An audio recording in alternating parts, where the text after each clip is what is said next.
Pues bien, gracias a Dios que estamos en este repaso y vamos a continuar con esta parte, pero no sin antes platicar brevemente este, todo el contexto, ¿verdad?, en el que venimos hablando en este segundo capítulo de la segunda carta, ¿sí? Recordemos que el apóstol Pedro les menciona a nuestros hermanos, los primeros receptores de esta carta, ¿verdad? A estos destinatarios. Les recuerda que hubo anteriormente falsos profetas. Y también les advierte que habrá falsos maestros. Esos falsos maestros de los que hemos estado hablando, que de manera encubierta, ¿verdad? Muy astutamente introducen.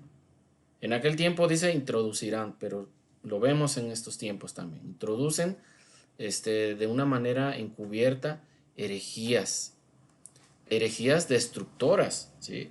Y dice la Biblia que a tal grado que negarán al Señor que los rescató, ¿sí? Y esto, dice la misma palabra de Dios, que esto les va a traer una destrucción repentina, es decir, cuando menos lo esperen, van a recibir su justo pago. Y también advirtió que mucha gente iba a seguir sus disoluciones, ¿verdad? Y por causa de esa gente, muchos otros hablarán mal del camino de la verdad. Y pues vemos, ¿verdad?, que ya en estos tiempos ya existe esto. Y, y describe cómo son estos falsos maestros a lo largo de este capítulo. También el apóstol Pedro, inspirado por el Espíritu Santo, nos recuerda esos eventos cataclísmicos, solemos decir a veces, ¿verdad? Que el Señor en su juicio, en su justicia, ¿verdad?, dio el justo pago a los pecadores. Y esto fue en tiempo pasado, precisamente para ejemplo, ¿verdad?, de aquellos que anden mal en los caminos del Señor, que anden de pecadores. Primeramente, ¿verdad?, recuerda a sus lectores, aquellos ángeles que pecaron contra el Señor, no quedaron sin castigo, dice, sino que fueron arrojados al infierno, a prisiones de oscuridad, ¿sí? Y ahí están, repetimos esto que estamos platicando hace un momento, ¿verdad? Están reservados para el juicio final. También recuerda el apóstol el mundo antiguo, ¿sí? Dice que no quedó sin castigo. ¿Y cuál fue el castigo? El diluvio, ¿verdad? Donde el Señor trajo ese justo juicio y exterminó a todo, exterminó todo, la raza humana, animales, y solamente salvó, dice la Biblia, ¿verdad?, a 8 personas, a Noé, su esposa, sus 3 hijos con sus respectivas esposas, y claro, los animales que iban en el arca. También mencionó el castigo a estas ciudades de Sodoma y Gomorra, que por su alto índice de pecado, de depravación, el Señor, pues voy a decirlo en términos humanos, ¿verdad?, estaba hasta aquí, ¿verdad?, de esa conducta depravada.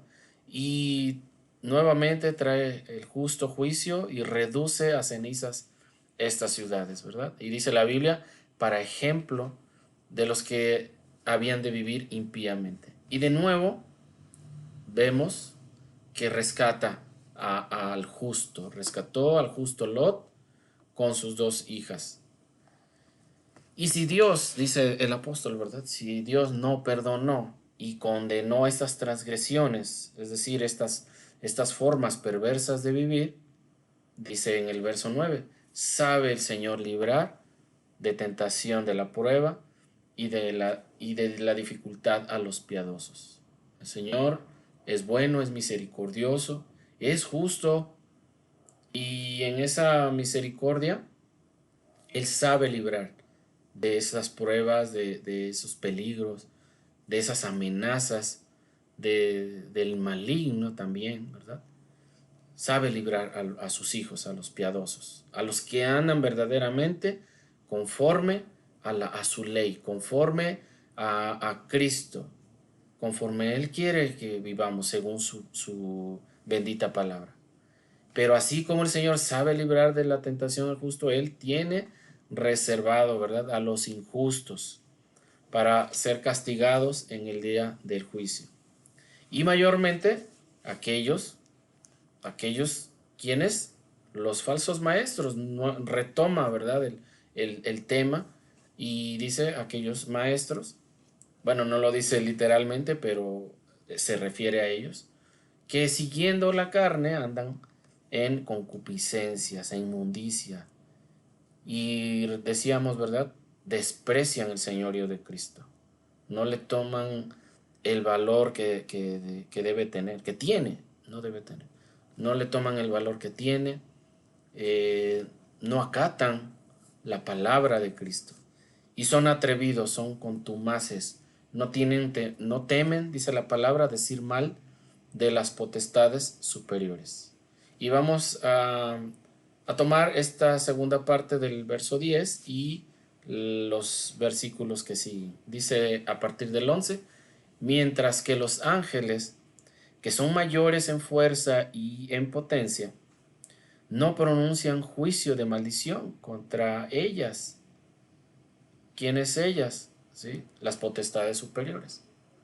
No pronuncian juicio de maldición contra ellas delante del Señor. Pero estos, ¿quiénes estos? Los falsos maestros. Hablando mal de cosas que no entienden, y aquí hay una comparación, como animales irracionales, nacidos para presa y destrucción. Ellos perecerán en su propia perdición. Dice el versículo 13, recibiendo el galardón de su injusticia, ya que tienen por delicia el gozar de deleites cada día. Estos, los falsos maestros, son inmundicias y manchas, quienes aún mientras comen con vosotros, se recrean en sus errores. En estos versículos, hermanos, el apóstol Pedro describe la conducta de estos hombres, de estos falsos maestros, una conducta arrogante, que no temen difamar a los ángeles. Se está refiriendo a los falsos maestros, de los que habla desde el principio de este capítulo. Ahora, notemos algo muy importante. La actitud de estos falsos maestros, ¿cómo es esa actitud? ¿Cómo es la actitud de ellos? Dice la Biblia, atrevidos y contumaces, en el verso 10, la segunda parte. Y contumaces podemos entenderlo, o quiere decir obstinados, orgullosos, rebeldes, arrogantes, soberbios, ¿sí? Esta actitud, si tomamos el significado de la palabra, esta actitud describe a las personas que en su vida tienen como objetivo una autogratificación, o sea, el lograr algo y sentirse bien, pero tienen como objetivo los placeres físicos, ¿sí? Y son empecinados, es decir, no quitan el dedo del renglón, eh, sea como sea, quiere decir, ¿verdad? Actúan para lograr esos placeres físicos, es decir, que se mantienen excesivamente firmes en esa intención necia de autosatisfacción y se mantienen así hasta lograrlo, ¿sí? Y esa actitud los convierte en soberbios, en arrogantes, contumaces, ¿sí? ¿Hasta qué punto describe el apóstol la actitud de atrevidos y arrogantes? ¿Hasta dónde llega ese punto? La Biblia dice, hasta el punto de insultar, de desafiar sin temor a las potestades superiores, dice esa segunda parte del verso 10. Ahora vamos a ver. En el griego, la palabra potestades significa doxa, ¿sí? Que quiere decir glorias.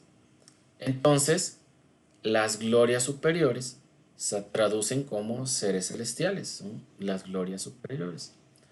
Hermanos, algunos intérpretes aplican la palabra glorias a personas que ejercen un liderazgo, que tienen un mando, ¿verdad? Ya sea en la iglesia o ya sea en la vida civil, en los asuntos civiles, ¿verdad? Pero aquí en el versículo 11 no parece que esté hablando de estas personas, ¿verdad? Ya sean líderes eclesiásticos o líderes civiles, sino está hablando de ángeles. Y esto nos lleva a la pregunta, ¿verdad? Acerca de si se trata de ángeles caídos o de ángeles que todavía están al servicio del Señor, todavía están en la presencia del Señor, se mantuvieron obedientes, permanecieron con el Señor. Bueno, pues cuando escribe acerca de glorias, o sea, potestades superiores, se está refiriendo a ángeles caídos.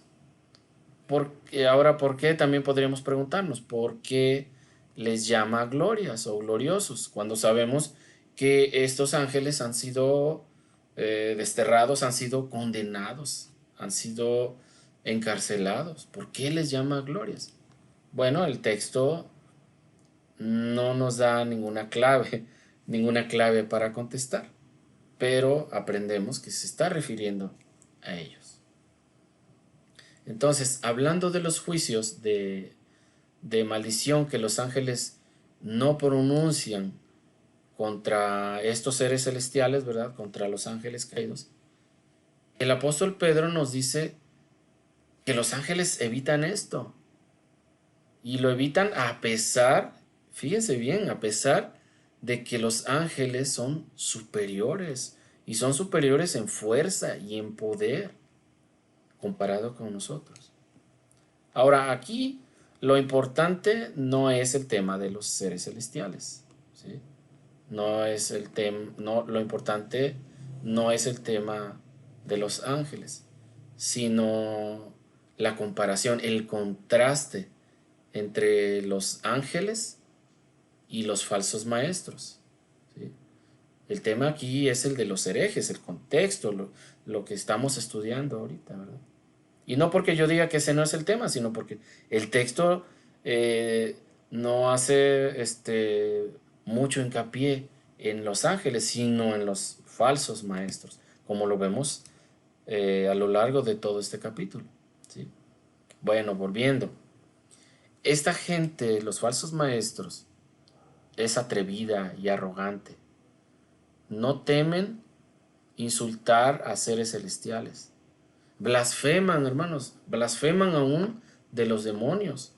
Y en esa arrogancia que los que los caracteriza, transgreden esos, o sea, se pasan de la raya, podemos decir, ¿verdad? Transgreden, pasan de los límites que el Señor ha establecido, ¿sí?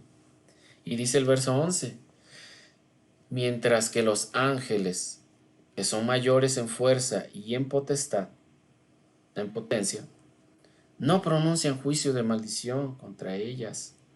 ¿Quiénes ellas? Esas potestades. No pronuncian juicio de maldición contra ellas delante del Señor. Hermanos, ni los ángeles que están al servicio del Señor, que son poderosos, ellos no se atreven a maldecir, a insultar, a juzgar a los ángeles caídos. Pues tal es la arrogancia, hermanos, de estos falsos maestros, que no tienen ni siquiera una pizca de idea de lo que hacen, de lo que les va a acarrear esa actitud. Eh, en su arrogancia, ellos creen que son más fuertes que los demonios. Piensan que pueden insultarlos, que pueden traer acusaciones, que pueden difamarlos, ¿sí? Ahora, hermanos, ¿les suena familiar esto? En la actualidad, ¿han escuchado a falsos maestros en nuestros tiempos, verdad? Reprender, atar, arrebatar, hacerles guerra espiritual, pronunciar juicios, pronunciar maldición en el nombre de Jesús, por la autoridad que Jesús les da. Es una osadía, ¿no? Es un atrevimiento, es una arrogancia, Estos falsos maestros no temen insultar a seres celestiales y blasfeman aún de los demonios. ¿Sí?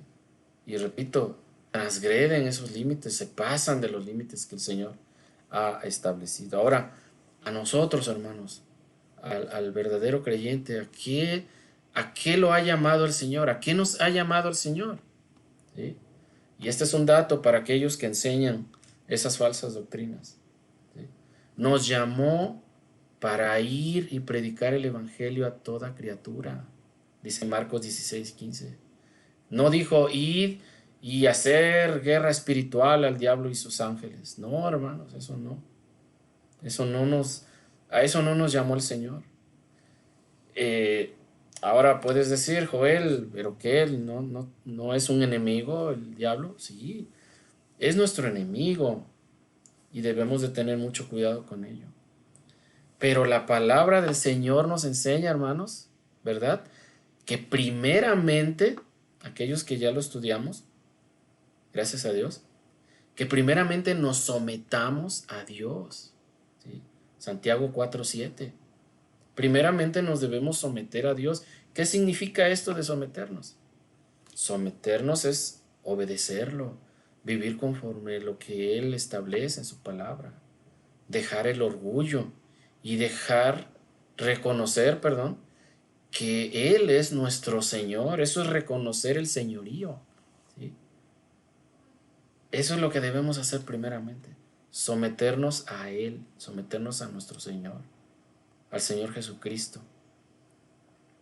Y cuando estamos nosotros en obediencia al Señor, no vaya a decir, ahora sí, ya podemos hacer esto. No, cuando ya nos hemos sometido en obediencia al Señor, entonces es cuando podemos resistir las acechanzas del diablo. ¿Sí? ¿Cómo?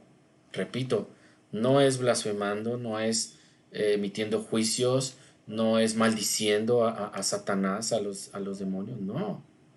Es poniéndonos toda la armadura de Dios y así estaremos firmes. Efesios 6:11. ¿Sí? Así que seamos sobrios, velemos, como dice el apóstol Pedro, ¿verdad? Porque sí, el diablo anda buscando a quien devorar, anda como león rugiente, buscando a quien devorar. ¿Sí? Y podemos padecer, sí, podemos padecer algunas otras cosas, pero cuando padecemos, cuando nos vienen pruebas, el Señor, dice el apóstol, eh, el Dios de toda gracia, aquel que nos llamó a su gloria eterna, ¿sí? En Jesucristo, dice, después de haber padecido un poco de tiempo, Él es el que nos va a perfeccionar, Él es el que nos va a afirmar, nos va a fortalecer, nos va a establecer. Dice Primera de Pedro 5:8-10. Entonces, debemos de ser sobrios, debemos velar, porque si es verdad, el diablo anda como león rugiente, pero tenemos un Dios todopoderoso que dice en un versículo antes de los que estamos estudiando, ¿verdad? Él sabe guardarnos. Y de esta manera, hermanos, en sometimiento a Dios y confiados en Él, pues no proferimos palabras de juicio ni maldición en contra del diablo y los ángeles, y sus ángeles, el diablo y sus ángeles. ¿Por qué? Porque el Señor cuida de sus hijos. Y la palabra nos ha enseñado que el diablo no le es permitido ir más allá de lo que el Señor en su soberanía le permite. ¿Sí? Y en esa soberanía también está el cuidado de sus hijos, el cuidado de los verdaderos creyentes. Volviendo un poco más, dice en Judas 1:9-10, pero cuando el arcángel Miguel contendía con el diablo, disputando con él por el cuerpo de Moisés, no se atrevió a proferir juicio de maldición contra él, sino que dijo, el Señor te reprenda. Pero estos, los falsos maestros, blasfeman de cuantas cosas no conocen, y en las que por naturaleza conocen, se corrompen como animales irracionales. Eso es su arrogancia de estos falsos maestros. Creen que son más fuertes que los demonios. Dejan a un lado, soslayan, ¿verdad? No toman en cuenta el poder, la fuerza de esos ángeles caídos y piensan que pueden insultarlos, que pueden acusarlos, que pueden difamarlos. Pero notemos en el pasaje de Judas que ni el arcángel Miguel, el arcángel que está ante la misma presencia de Dios, no se atreve a acusar al diablo. Algo importante tomar en cuenta, ¿verdad? Que no toman en cuenta los falsos maestros. El diablo y sus ángeles, el diablo y sus seguidores perdieron la batalla contra el arcángel Miguel y el ejército de ángeles de Dios, ¿sí? Y fueron expulsados de la gloria de Dios y fueron arrojados a la tierra. Dice Apocalipsis 12, 7 al 9. Después hubo una gran batalla en el cielo. Miguel y sus ángeles luchaban contra el dragón, y luchaba el dragón y sus ángeles, pero no prevalecieron, ¿sí? Ni se halló ya lugar para ellos en el cielo, y fue lanzado fuera el gran dragón, la serpiente antigua, que se llama Diablo y Satanás, el cual el cual engaña al mundo entero. Fue arrojado a la tierra, y sus ángeles fueron arrojados con él. Entonces, por esto sabemos, hermanos, que los demonios tienen ahora lugar entre los hombres. Sin embargo, los apóstatas, los falsos maestros, no se dan cuenta del poder y de la fuerza de las huestes de Satanás en la tierra. Ellos traerán su propia destrucción con ese atrevimiento, con esa arrogancia de insultar a los seres celestiales. Dice el verso 12, segunda de Pedro 2:12. Pero estos, los falsos maestros, hablando mal de cosas que no entienden, como animales irracionales, nacidos para presa y destrucción, perecerán en su propia perdición. Esta gente afirma tener conocimientos, pero es evidente su modo de vivir, es evidente su conducta, ¿sí? En esa conducta se evidencia con una ignorancia tan profunda que inevitablemente esta forma de vivir los llevará a su propia destrucción, ¿sí? Es tan grande esta falta que el apóstol Pedro hace notar, ¿verdad? El pecado deliberado en la ignorancia, y al mismo tiempo ostentan ser maestros de algún grupo religioso, de alguna religión, ¿verdad? Y en este versículo los compara ¿con qué? Con animales irracionales, nacidos para presa y destrucción. Es decir, ellos son nacidos para que se les atrape y mate, ¿sí? Así terminarán estos falsos maestros. Su muerte será súbita, será violenta, así como los animales son cazados y son matados por los hombres. Por eso la comparación. Y en nuestros días, hermanos, algo que se da mucho, pero muchísimo, es maldecir, es blasfemar.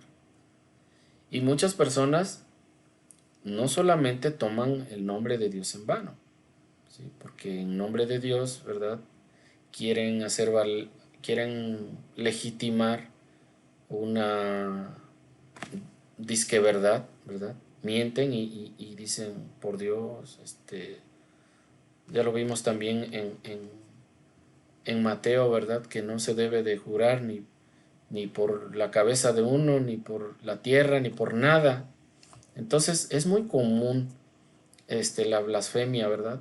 Y muchas personas toman el nombre de Dios en vano. Y no tan solo eso, sino que usan las palabras diablo, ¿sí? Y maldicen en sus conversaciones, en sus desplantes. eh, y por medio de esta actitud, hermanos, esta gente revela esa ignorancia de los asuntos espirituales. Es evidente, ¿sí? Es tan natural para ellos la forma de conducirse que llega al punto de no darse cuenta de esta blasfemia. Con la forma en que hablan acerca de la existencia, del poder e influencia del diablo, demuestran una total ignorancia. ¿Cómo? Diciendo que pueden, que no les va a hacer nada, o como lo que les mencionaba, ¿verdad? De los falsos maestros actuales. Yo te reprendo, yo te hago esto y te hago el otro, pero simplemente están haciendo notar su ignorancia.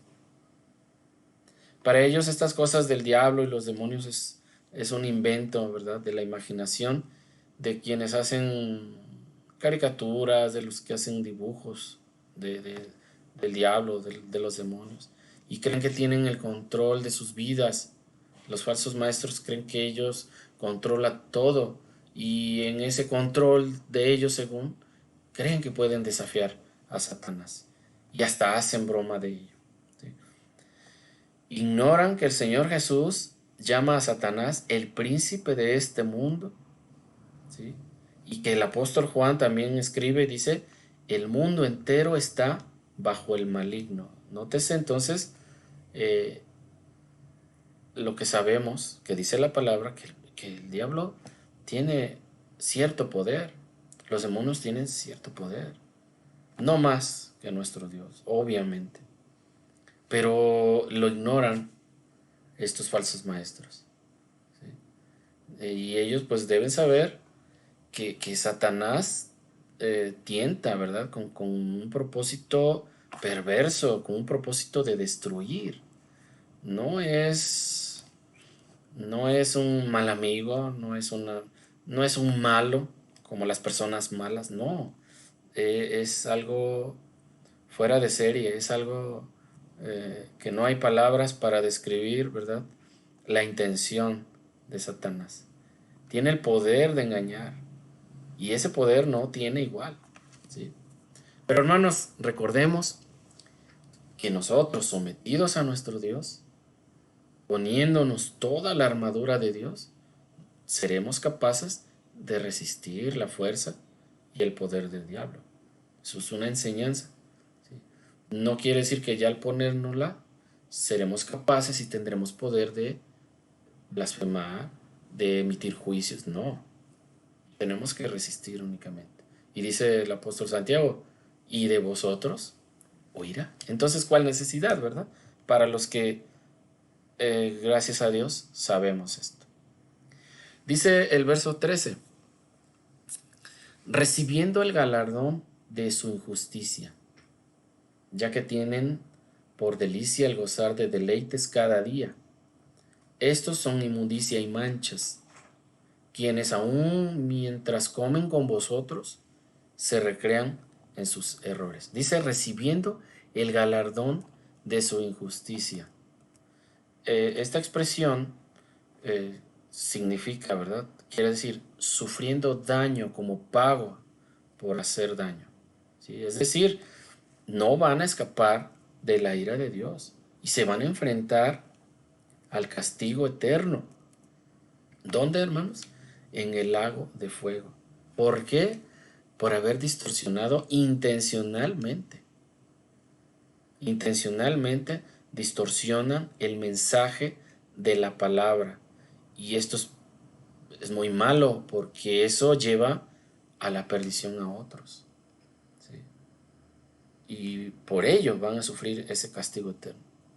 Los que se dedican a la falsa doctrina, exhibiendo un enfoque fanfarrón, ¿verdad?, hacia las cosas espirituales, ellos serán castigados eternamente por estas transgresiones.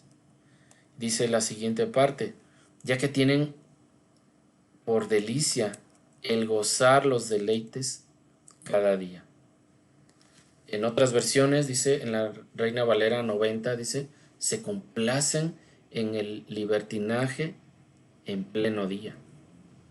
La NBI dice, su concepto de placer es entregarse a las pasiones desenfrenadas en pleno día.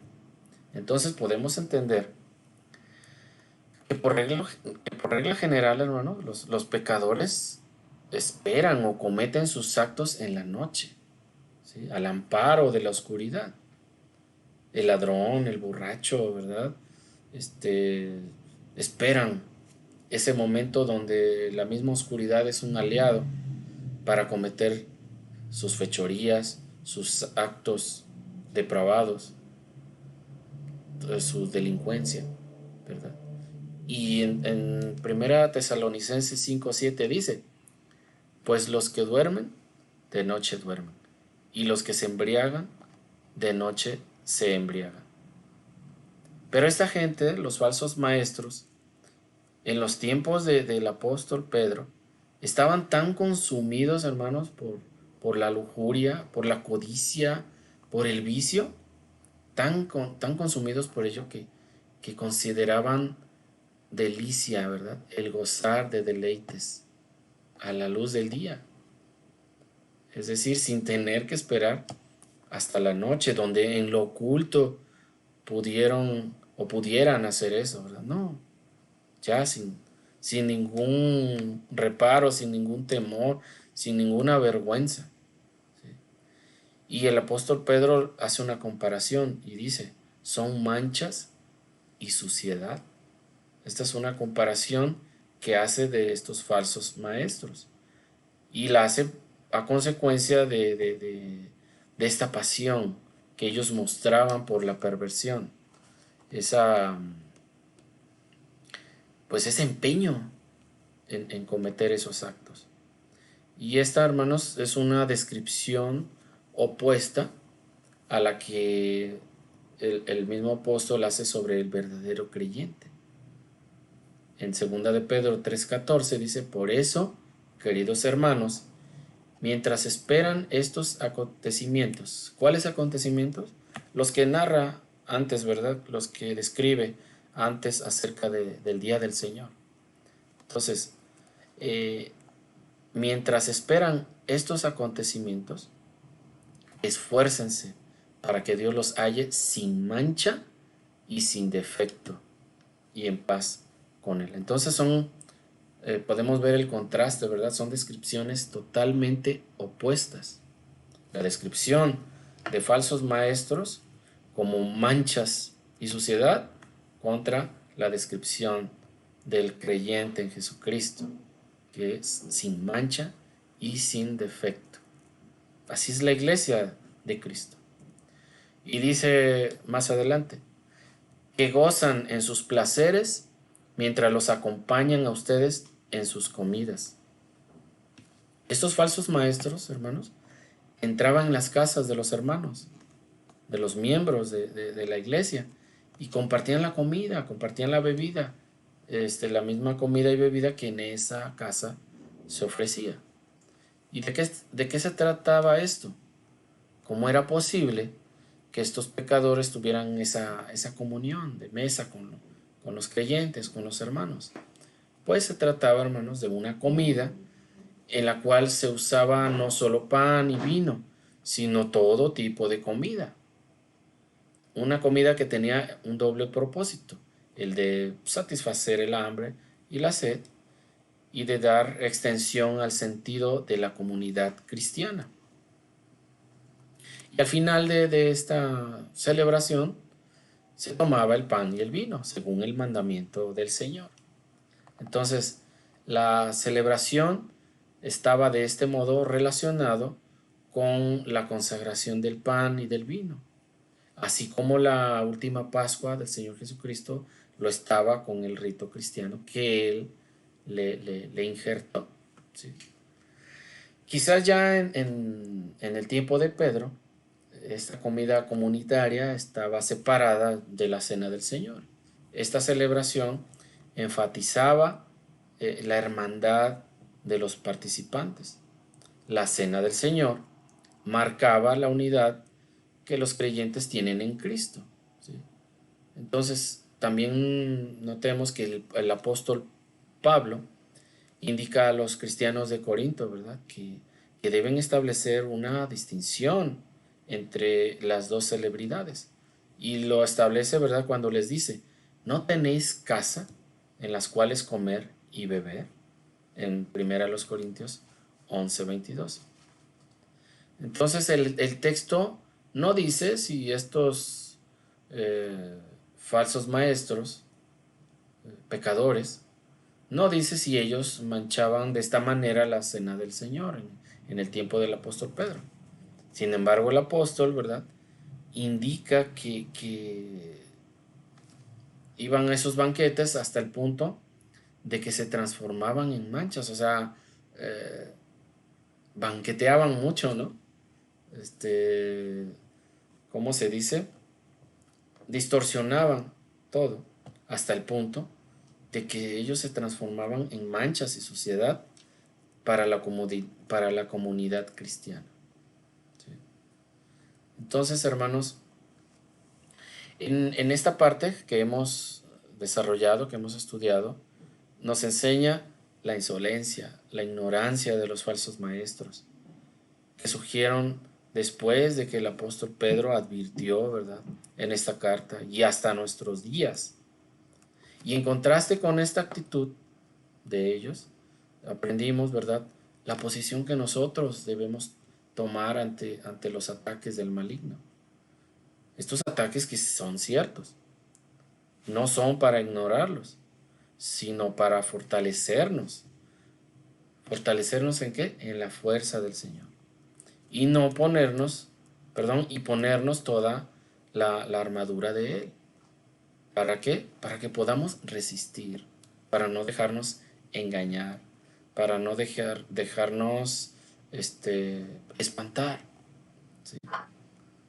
También aprendimos, hermanos, de manera más detallada cómo se comportaban, cuál era en detalle ese comportamiento y cómo los comparó el apóstol Pedro. ¿Sí? Inmundicia, como suciedad.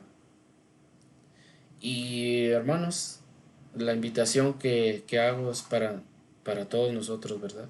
Que permanezcamos firmes en la fe. Como dice el final de esta carta, que crezcamos en el conocimiento y en la gracia de nuestro Señor y Salvador Jesucristo. Pues hermanos, que el Señor les bendiga y que este estudio sea de bendición para todos nosotros. Amén.